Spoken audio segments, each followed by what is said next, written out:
जय श्री राम। श्लोक संख्या 23। यहाँ यह बताया गया है कि जो वापस न लौटने वाले स्थानों को प्राप्त होते हैं वे किस रास्ते से और कैसे जाते हैं, तथा जो वापस लौटने वाले स्थानों को प्राप्त होते हैं वे किस रास्ते से जाते हैं। यत्र काले त्वनावृत्ति मा वृत्तिम चैव योगिनः प्रयाता यान्ति तम कालम वक्ष्यामि भरतर्षभ। यत्र काले त्वनावृत्ति मा वृत्तिम चैव योगिनः प्रयाता यान्ति तम कालम वक्ष्यामि भरतर्षभ। अर्थात हे अर्जुन, जिस काल में शरीर त्याग कर गए हुए योगी जन तो वापस न लौटने वाली गति को, और जिस काल में गए हुए वापस लौटने वाली गति को ही प्राप्त होते हैं, उस काल को अर्थात दोनों मार्गों को कहूँगा। प्रश्न है, यहाँ काल शब्द किसका वाचक है? उत्तर है, यहाँ काल शब्द उस मार्ग का वाचक है जिसमें कालाभिमानी भिन्न भिन्न देवताओं का अपनी अपनी सीमा तक अधिकार है। दूसरा प्रश्न है, यहाँ काल शब्द का अर्थ समय मान लिया जाए तो क्या हानि है? उत्तर है, 26वें श्लोक में इसी को शुक्ल और कृष्ण दो प्रकार की गति के नाम से और 27वें श्लोक में श्रुति के नाम से कहा है। वे दोनों ही शब्द मार्गवाचक हैं। इसके सिवा अग्नि, ज्योति और धूमः पद भी समयवाचक नहीं हैं। अतएव 24वें और 25वें श्लोक में आए हुए तत्र पद का अर्थ समय मानना उचित नहीं होगा। इसलिए यहाँ काल शब्द का अर्थ काल अभिमानी देवताओं से संबंध रखने वाला मार्ग मानना ही ठीक है। प्रश्न है, यदि यही बात है तो संसार में लोग दिन, शुक्ल पक्ष और उत्तरायण के समय मरना अच्छा क्यों समझते हैं?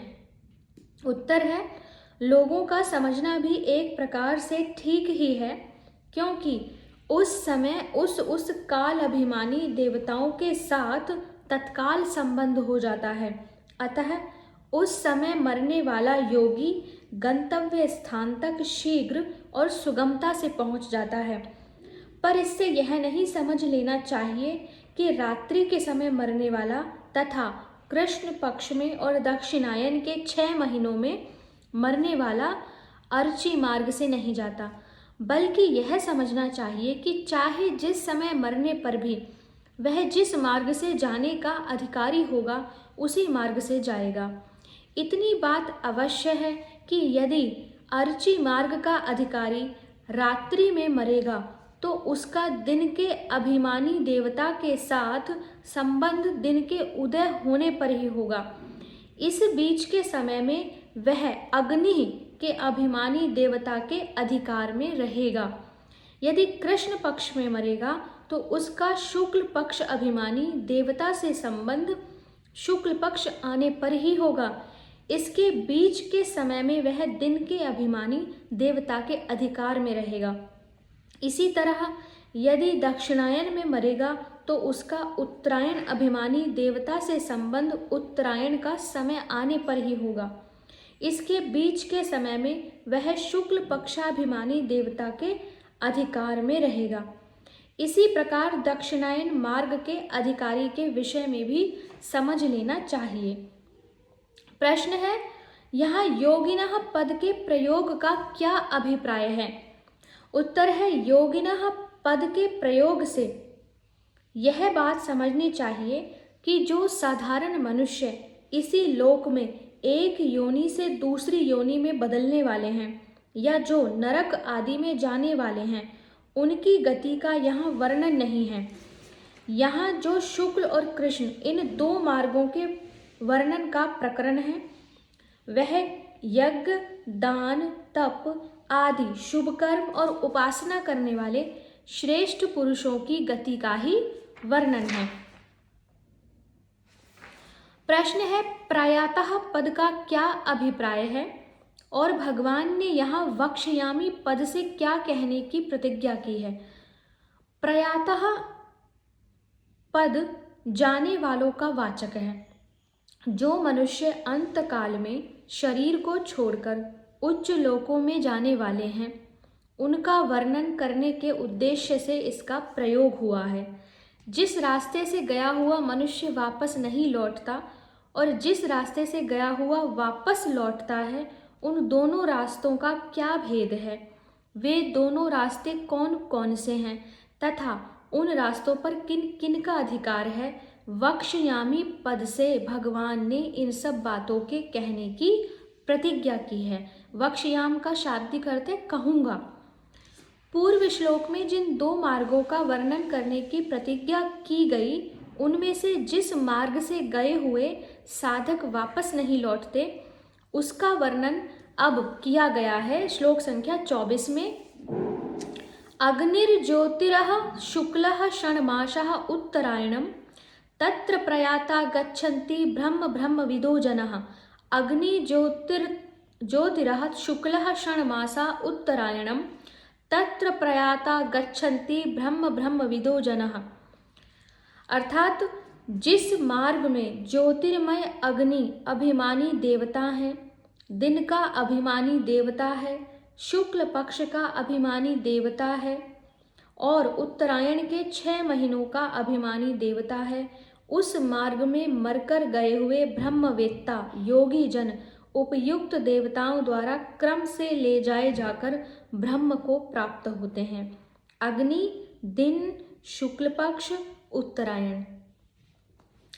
प्रश्न है कि ज्योति और अग्नि ये दोनों पद किस देवता के वाचक हैं तथा उस देवता का स्वरूप क्या है, उक्त मार्ग में उसका कितना अधिकार है और वह इस विषय में क्या करता है। उत्तर है कि यहाँ ज्योति पद अग्नि का विशेषण है और अग्नि पद अग्नि अभिमानी देवता का वाचक है। उपनिषदों में इसी देवता को अर्चि ही कहा गया। इसका स्वरूप दिव्य प्रकाशमय है। पृथ्वी के ऊपर समुद्र सहित सब देश में इसका अधिकार है तथा उत्तरायण मार्ग में जाने वाले अधिकारी का दिन के अभिमानी देवता से संबंध करा देना ही इसका काम है। उत्तरायण मार्ग से जाने वाला जो उपासक रात्रि में शरीर त्याग करता है, उसे यह रात भर अपने अधिकार में रखकर दिन के उदय होने पर दिन के अभिमानी देवता के अधीन करता है और जो दिन में मरता है उसे तुरंत ही दिन के अभिमानी देवता को सौंप देता है। प्रश्न है अह पद किस देवता का वाचक है। अ, ह और विसर्ग, उसका क्या स्वरूप है, उसका कहाँ तक अधिकार है एवं वह इस विषय में क्या करता है। उत्तर है कि यह पद दिन के अभिमानी देवता का वाचक है। इसका स्वरूप अग्नि अभिमानी देवता की अपेक्षा बहुत अधिक दिव्य प्रकाशमय है। जहाँ तक पृथ्वी लोक की सीमा है, अर्थात जितनी दूर तक आकाश में पृथ्वी के वायुमंडल का संबंध है, वहाँ तक इसका अधिकार है और उत्तरायण मार्ग में जाने वाले उपासक को शुक्ल पक्ष के अभिमानी देवता से संबंध करा देना ही इसका काम है। अभिप्राय यह है कि उपासक यदि कृष्ण पक्ष में मरता है तो शुक्ल पक्ष आने तक उसे यह अपने अधिकार में रखकर, और यदि शुक्ल पक्ष में मरता है तो तुरंत ही अपनी सीमा तक ले जाकर उसे शुक्ल पक्ष के अभिमानी देवता के अधीन कर देता है। प्रश्न है यहाँ शुक्ल पद किस देवता का वाचक है, उसका कैसा स्वरूप है, कहाँ तक अधिकार है एवं क्या काम है। उत्तर पहले की भांति शुक्ल पद भी शुक्ल पक्षाभिमानी देवता का ही वाचक है। इसका स्वरूप दिन के अभिमानी देवता से भी अधिक दिव्य प्रकाशमय है। भूलोक की सीमा से बाहर अंतरिक्ष लोक में जिन लोकों में 15 दिन के दिन और उतने ही समय की रात्रि होती है, वहाँ तक इसका अधिकार है और उत्तरायण मार्ग से जाने वाले अधिकारी को अपनी सीमा से पार करके उत्तरायण के अभिमानी देवता के अधीन कर देना इसका काम है।